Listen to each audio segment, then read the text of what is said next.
All right, welcome to a special association podcast. My name is Gary Scheibel. I'm the TWU Local 591 president. And with me today are members of the M&R, MCT, MTS, and MLS Contract Negotiation Committee. On the end here, we have Ken Coley. He is the IM District 142 General Chair. Next to him is Raleigh Reeves. He is the TWU Local 567 president, and he's also the TWU International rep for the maintenance.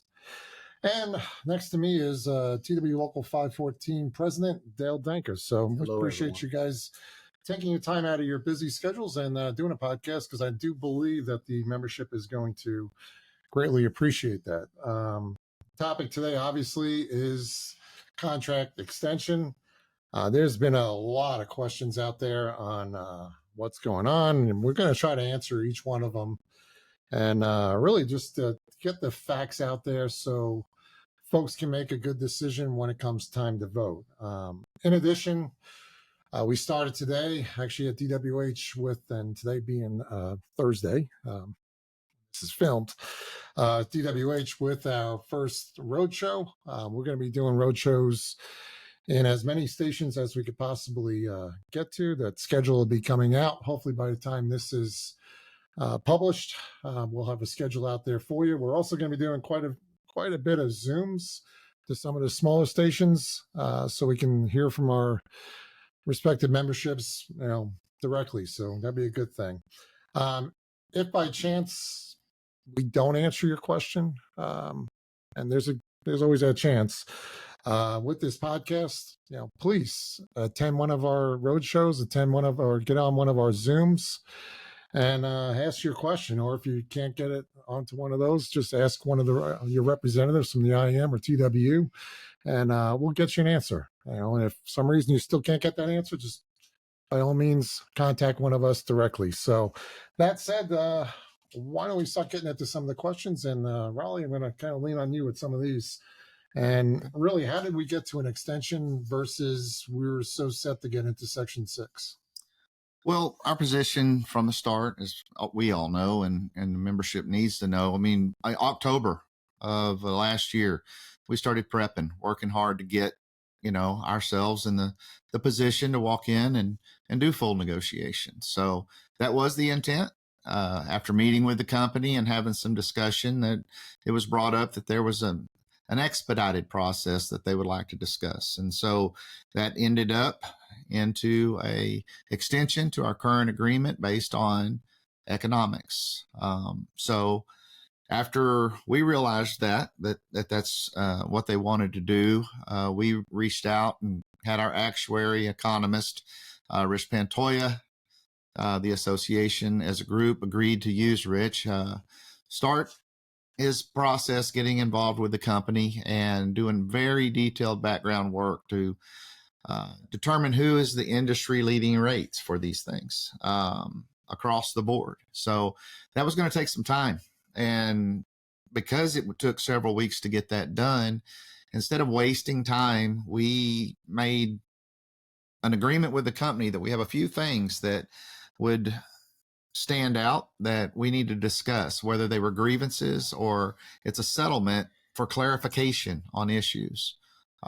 So we used about 5 weeks of time while they were working on the numbers to get that done, to get in the room with the company, to be very involved, and to reach these agreements that we'll speak on today that are they're very good for the membership. They're settlements and clarifications on issues.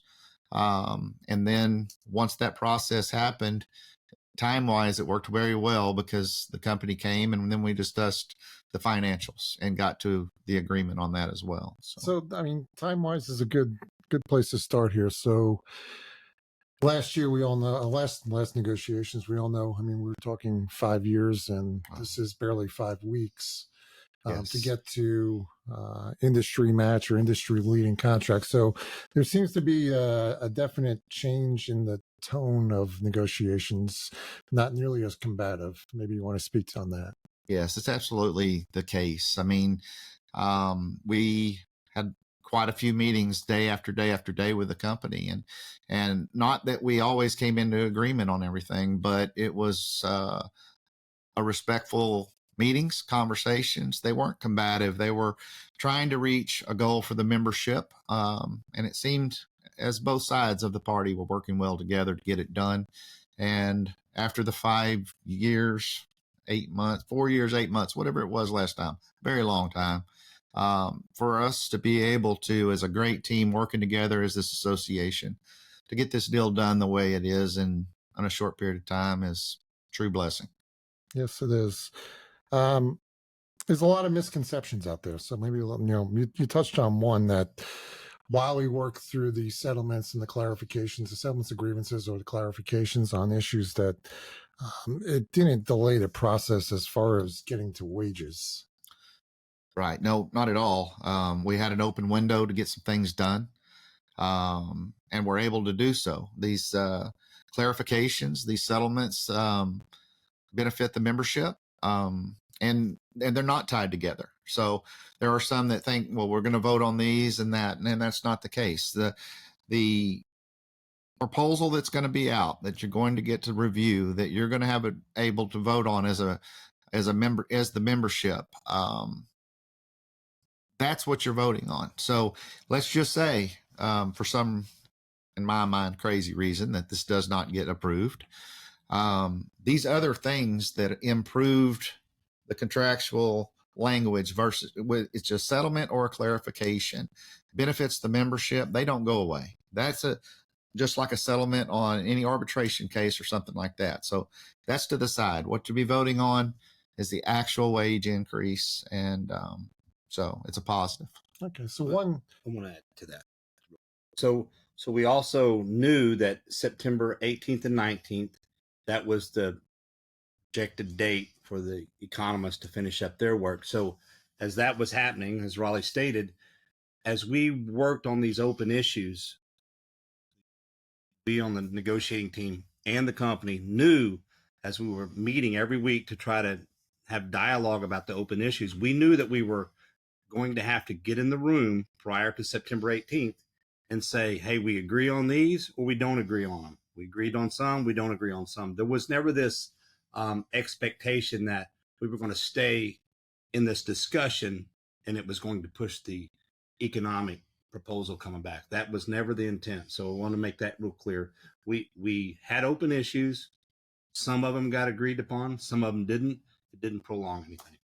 Yes. correct. And I think that's an important point, because it's not like we got everything that we wanted resolved, and the company definitely didn't get everything they wanted resolved through this Correct. process. So, one misconception out there, and it's making its way through the social media world, is that somehow there's some massive concessions in exchange for money. And I think we just need to put that one to bed here once and for all.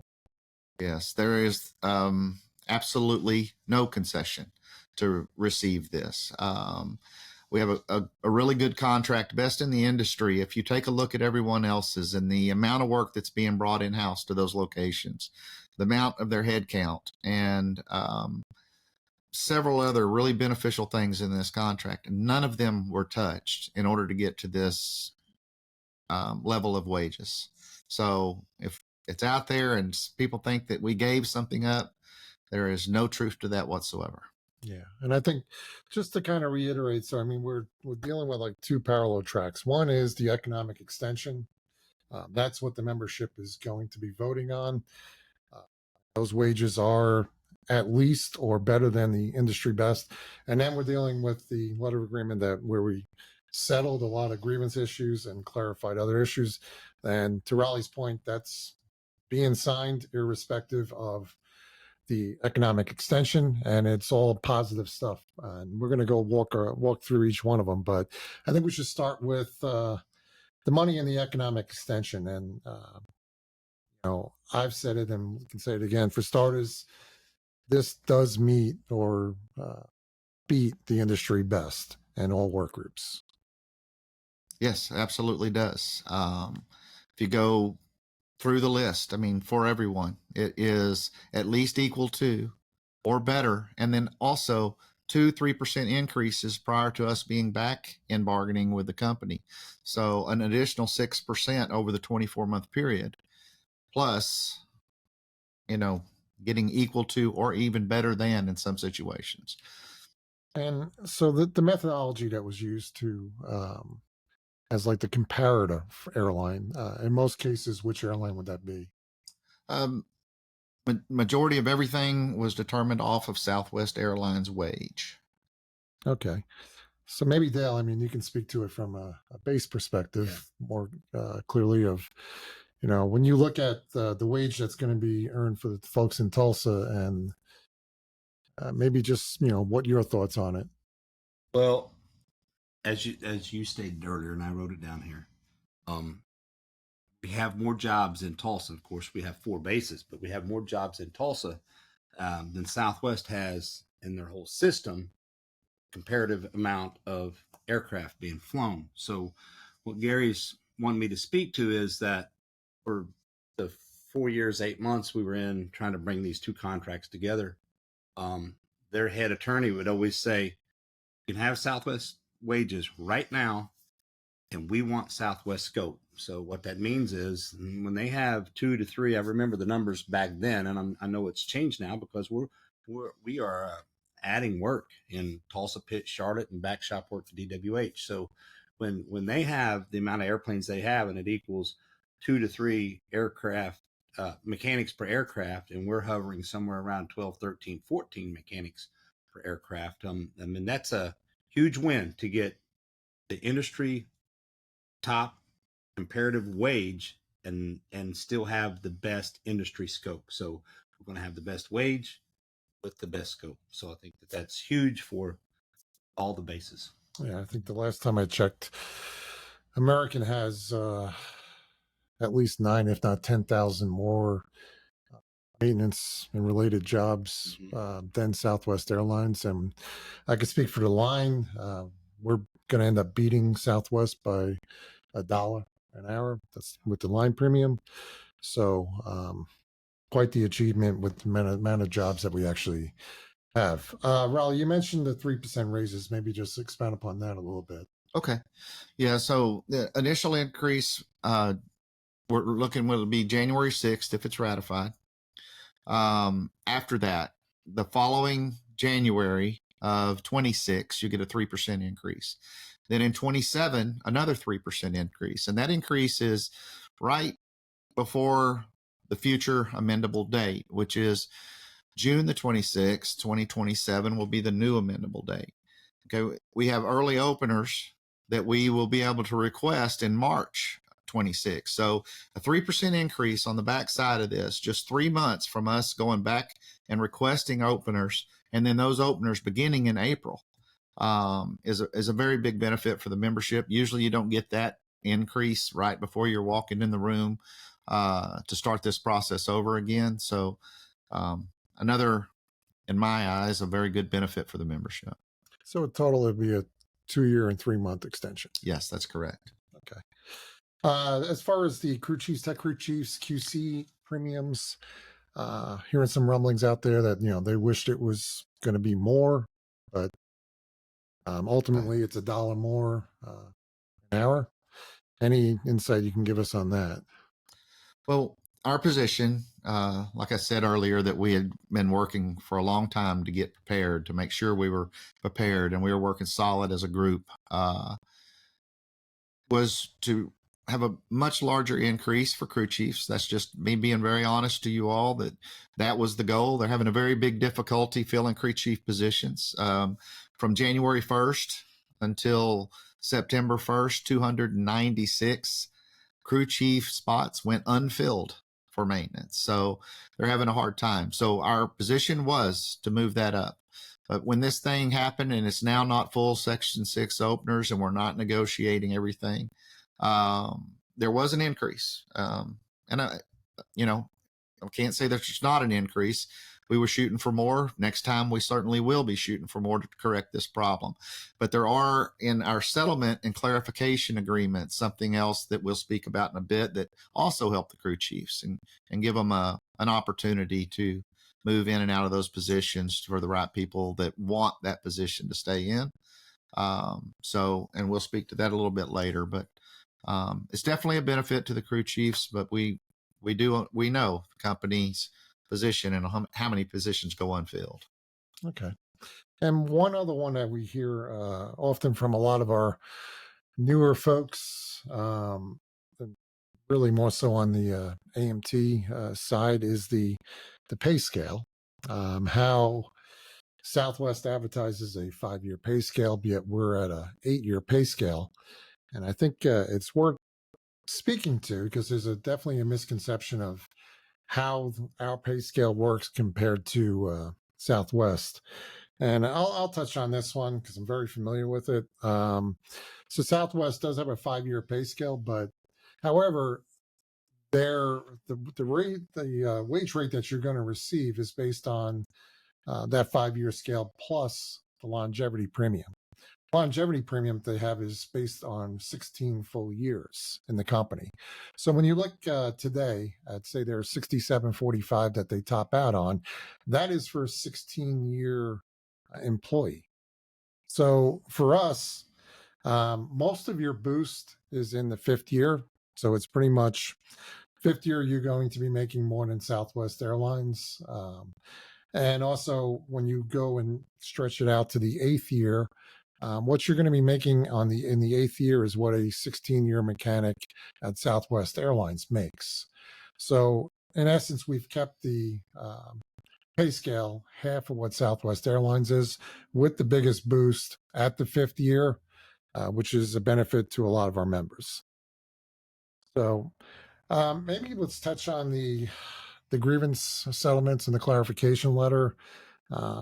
There's conspiracies out there on the work that we did.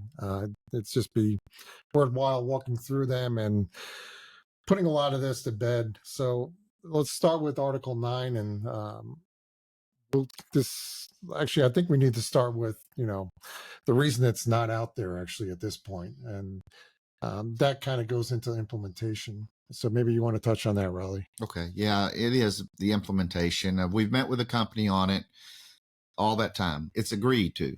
Okay. And the agreement has been made for the clarification and settlements.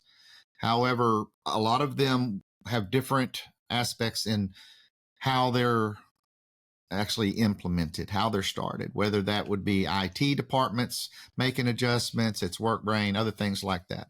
And so those things take a little bit of time. Our previous negotiations with American Airlines, when the implementation schedule came out, it drug on and on and on forever.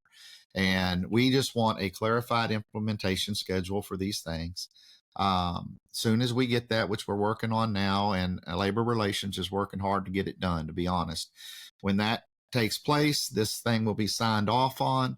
It will be posted with an association document for everyone to review it, is what was agreed to, and we'll be moving forward with it. The goal is for this to take place and here within the next few weeks, knowing what those implementation dates are, and then all of them happening in January. So I guess that's kind of it. No, that's good. And it's kind of, as a member of the negotiating committee, I mean, one of the things that we said, let's learn from our past and not have a letter signed that doesn't actually speak to exactly when it's going to be implemented. So that was kind of a demand back from the negotiating committee. And so that's where that's at. That's why it's not out there. It's nothing conspiracy about it. So let's talk through the items. And first one, I know, Dale, you're very passionate about this one, the Article 9, filling of vacancies and utilizing basic classification, seniority. So we call it the pecking order. So if you see a job, you go to the JetNet and you see a job that's posted. If you're not in that basic classification, I'll use AMT, Tulsa job, post, those in that basic classification, P for that job first, and then it's the pecking order underneath. Okay, if you're inside, outside the classification, if you're in another book. So simply put, Raleigh talked about it earlier, the amount of vacancies of crew chief jobs not being filled It's a problem. One of the problems that's recognized is that if post a crew chief job, obviously the Javits list and those already a crew chief, they're going to retain their right to bid that job first.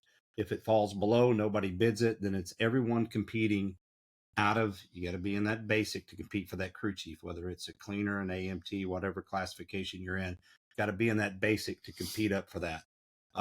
But if you go to that crew chief job, tech crew chief job or inspection job, and you do not, it's not your fit, it's not your cup of tea, it was harmful for you to go try something new, go try to be a crew chief, inspector, tech crew chief. And then if you didn't like it, if you wanted to come back out because of the pecking order, you would probably be going to the open vacancy of the job that maybe nobody desired. And so to try to make it an even playing field, if you took the time to leave a basic classification, go to another basic classification, get that seniority started, then maybe go to another one. So you own these clocks, these basic classifications, these seniority dates come forward when you start that clock. We felt like to try to resolve the crew chief issue that we would just simply use basic classification seniority. If you own it, you compete when that job gets posted, and person with the most time gets the job. All right. Thank you for that explanation.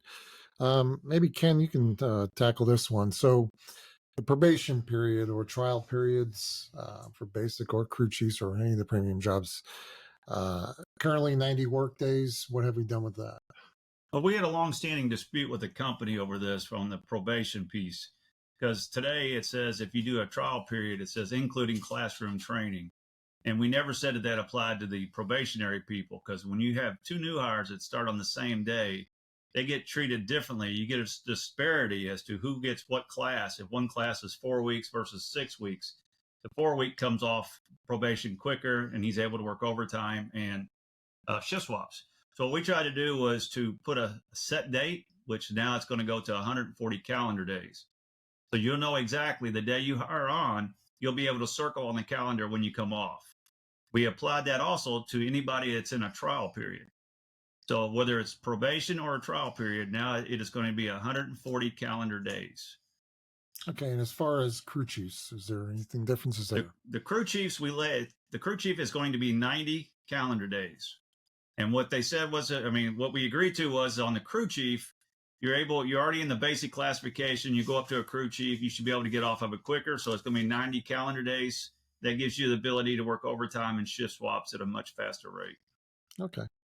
Raleigh, there's an Article 11 agreement pertaining to seniority and how we still, and you and I were on the Seniority Integration Committee and looked at thousands upon thousands of folks when we were doing it as far as the last four to Social Security number and never saw a tie. Yet somehow since the JCBA, we've had quite a few ties. So what is that all about with the last four?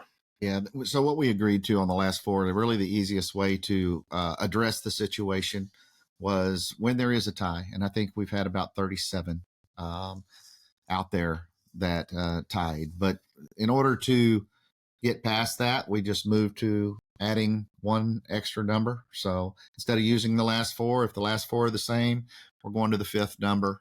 And it only speaks to the fifth. But if one case somehow, somewhere, someone has a Social Security with the same last five, we'll move to the sixth, and that resolves the issue. And one issue that is getting resolved is Article 14.1 rebids. So if you go per the contract right now, you can't start the bidding process till first of the month. And at the same time, it speaks to the second Monday of the month is when the rebid would actually begin. Some of our stations, also is a great example, DFW we're currently at, that it's physically impossible to get everybody bid in that time frame. So what we are doing here is really adopting the bid calendar. It's out there and most stations are utilizing right now. So the crew chiefs would bid first. The bidding itself would be moved up a couple weeks. And if there's a someone that somehow got bypassed because they bid into a station, and say the bidding was completed on April 15th and they came into a station on April 20th, and per the book, we shouldn't have bid till May 1st. Those folks would be double slotted into what they could have bid. There's a couple, that's one benefit, but there's a couple other bigger benefits that I think the membership really needs to know. And that's one is by bidding it sooner, all the vacation shuffling that happens when people move from, say, afternoon shift to day shift or midnight shift to afternoon shift, and all those vacation spots will open up and there'll be an opportunity to bid them. Where if you're bidding, 1 week prior to when the bid starts, those openings would not be available because you just wouldn't have enough time to do something with it. And the other thing that's a long time thing for a lot of TWU folks is lining up your swap partners for doubles. This will definitely give you a little more opportunity to do such. So overall, we've looked at it and it was definitely something that we felt was beneficial for the members. Another thing, speaking of swaps, Ken, Article 15K has a slight change. Maybe you want to speak to that. Yeah, on Article 15, what we did is we agreed with the company as to striking the first sentence in Article 15K, which says when you're on a shift swap on, you're ineligible for a field trip. So that line is now struck. So if you swap on or if you swap off, you're still going to be eligible for the field trip. Okay. And then Dale, maybe Yep. you want to touch on Article 19, the field trip list and the changes there. So it was also recognized by both sides that if you transfer in, leave a bid area or a field trip list and transfer to another place, so you're going to have to leave your field trip list and go to another field trip list, that you will go into that new field trip list and you will go to the highest hours +1. And it was agreed by, understanding that that was the way that we would handle transfers, that we would reset the hours at some point undetermined right now. We would reset all field trip hours back to 0 one time. And then Yeah, and that would just be adopting the MLS language, Correct. which technically it was either an oversight or something, why it was not in the M&R book with the JCBA. Raleigh, favorite subject of your grievance procedures, let the folks know what's new here. Okay. Yeah. As far as grievances go, the grievance procedure, we have the GRB and the process to get to the GRB. And it's been a challenge, honestly, in this contract for arbitration cases to be scheduled and handled properly after a GRB. So one thing that was important to the entire committee along the way, even, I don't know, I think for a long time, is establishing a mediation process in this. So an agreement on this to clarify it, the agreement or the settlement on it is that we will, after a GRB, we'll be able to have a mediation on that case instead of it going to arbitration if mutually agreed to by the union and the company. And previous contracts, we've had this where we could get this done, and several cases did go to mediation, and we felt pretty confident in it back then. And I think it's a benefit to the membership now, but it was added that mediation process, if mutually agreed to, we will have now. So we've definitely been successful with mediations in the past. So yes. So those changes are for all the that would be for M&R and for MLS books, but there is one specific to just the MLS book, and that was more of an oversight coming out of the JCBA. The MLS folks want to look in the maintenance book. It's called LM1. It's giving you the 4 days to move if you were to transfer. It's a good benefit. You're actually not actually getting paid, but they're going to find a way, whether it's dat days or something, to grant such, so you are paid if you want it to be paid. So it's just a guarantee to have those 4 days, 4 consecutive days, so you can move. How about we look a little bit on implementation? I know you spoke to the pay raise. Just want to make sure everybody knows exactly when the pay raise would start. Okay. Yes. If ratified and voted on by the membership, then the pay raise would be increased on January the 6th, 2025. All right. And then we did speak to the LOAs. And as Raleigh said earlier, we're just waiting on implementation dates from the company on that. Once that's done, then the letter will be out with actual dates. I mean, that's what we're trying to do here. And earlier, you just mentioned the amendable date got moved to June. Maybe just a little bit on that and how early openers would work. Okay, yes. So the amendable date does get moved to June 26th, 27. And so we are going to be able to request early openers in March and then start that process of negotiations in April of 27. So not very far down the road, really. And in my opinion, a very good position that we're in for the membership. So yeah, that'll be the days. That's good. I'll just kind of get this started. We get a lot of questions on the pension, IAM pension, the 401k, and maybe just to clarify, maybe Ken, you can answer this. But so our 401k for TWU members is we get a 5% defined contribution. So obviously, with our wage increase, your 401k is going to naturally increase also as far as the defined contribution.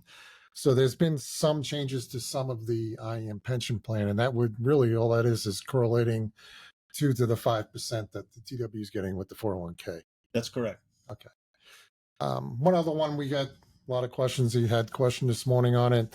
Is there any changes to the medical as far as IAM medical versus those of us in the regular AA medical?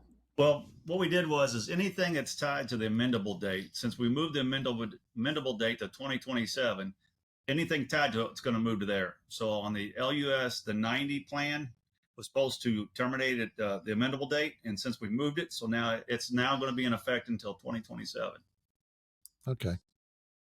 And, one of our goals in Section 6, would have went to Section 6, was to find a way to either we or all the folks that aren't in that medical plan are participating in it, or there was going to be some sort of parity. I mean, that was our position as a committee, and we're, if we go down the road of an extension, then that's as Ken said.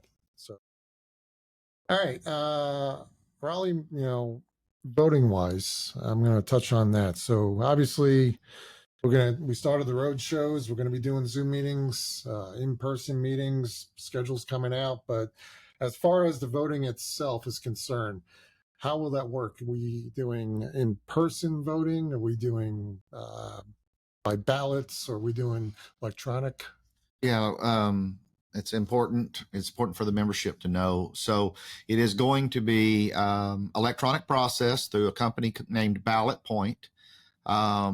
It will begin, and we put out a posting on it, but it should begin on October the 27th through the 31st. And so something that is important out there is this all goes through the company's email system and the mail address that they have for you to send out a document that would have probably a QR code on it. We haven't seen it yet, but at least a link for you to be able to vote. That will come to your home address. And so make sure that AA has the proper one. And then make sure you have the proper login to your AA email address, and you'll get the email on that. And so that process happens. We're going to have that posted for you to review. The documents will be posted for review, and then a short period of time. And then there will be a voting process from the 10/27 to 10/31. So that evening, we should be able to know the numbers on this. One thing that's very important, those that are in good standings will be the ones voted. If you're a person in bad standings and you have something that you need to correct, do that as soon as possible if it's important for you that you vote. But that's really the process, and it shouldn't take very long at all to complete. Okay, so Halloween night? Halloween night, yes. All right, trick or treat. Trick or treat. All right. Any final words from any of you?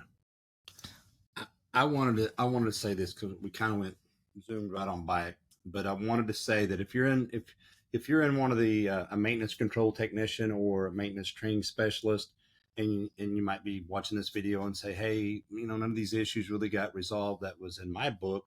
We had things that we discussed with the company in every book, but we also, like we stated, we was not going to continue to grind away to try to resolve every issue, because in the contract books, we actually have a process, the grievance process. So every book had issues, and some of them were brought forward by the company, some of them were brought forward by us.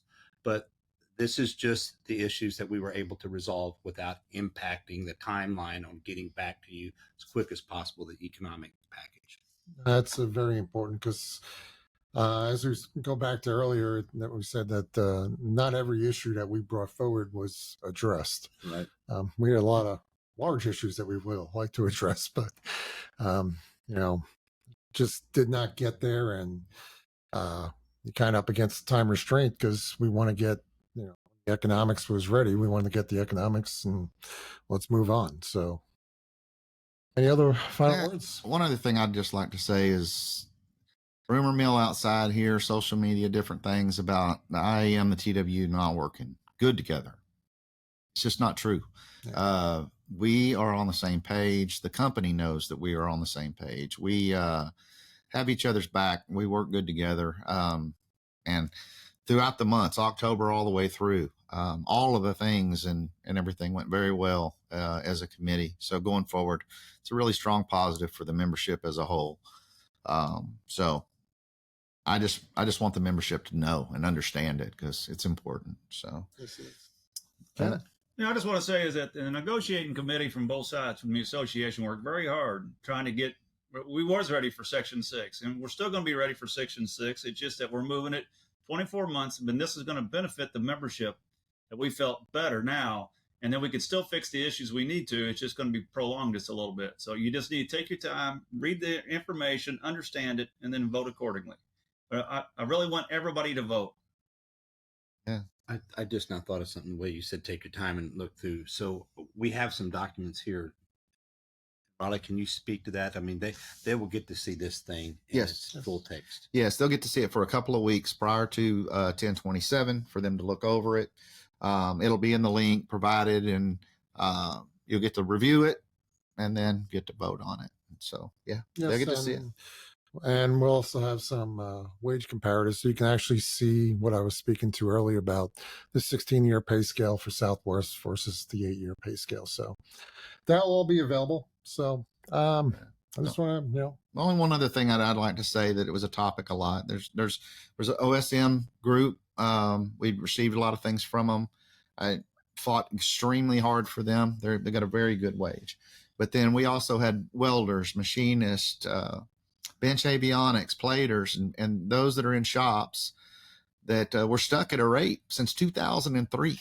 And so really a last minute deal that we were able to get done for that group of people and increase theirs. But across the board, this is a benefit to every single work group. And I want everyone out there to know that the committee as a whole fought hard for each group exactly the same. So there's we care more about one group than the other. That's just not true if you're hearing it. So anyway. That we do. And that was a good, important point. So I just want to thank Ken, Raleigh, Dale. Yes. For helping me do this. Thank you. Definitely believe that this is going to help our members make an informed decision. If by chance, like I said earlier, we didn't answer a question that you may have, please come to one of our road shows. Get on one of the Zooms, ask your questions, get with one of your reps, and we'll get you the answers. We want you to make an informed decision based on facts and not conspiracies or anything else that's out there. So once again, thanks for watching, and we'll see you next time. Yeah, thank you. Bye. Thanks, guys.